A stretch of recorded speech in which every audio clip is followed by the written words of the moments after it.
Welcome back to Math Zen, everyone. I'm very excited for this next mini-series. How many of you are tired of never knowing when you need to simplify a fraction or if it's already in lowest terms? I know it gave me fits as a kid. This series addresses that concern with 8 rules for simplifying fractions. This video will cover rules 1 and 2. Let's get into it. All right, so before we actually get into the rules for simplifying fractions, I want to draw your attention over to the post-it note over here to go over some key terms that you're going to hear throughout this little mini-series. If you hear me say LT, that just stands for lowest terms, and what that's telling you is that the fraction is already broken down into its lowest terms. If you hear me say the letter S, that means simplify.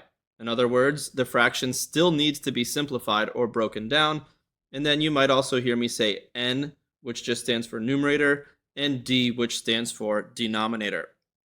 So now that we've covered that, I want to get into this first rule, which is actually a pretty simple one. And all it says is N equals 1.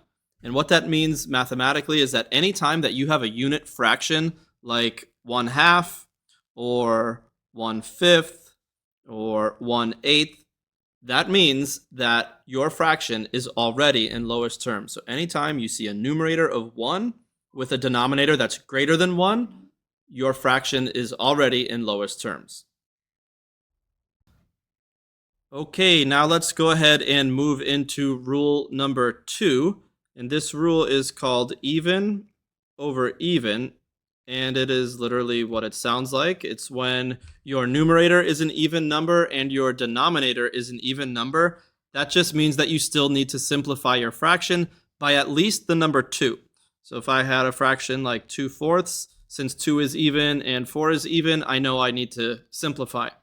If you had 10 over 12, 10 is even, 12 is even, you still need to simplify. Another example might be 8 over 14.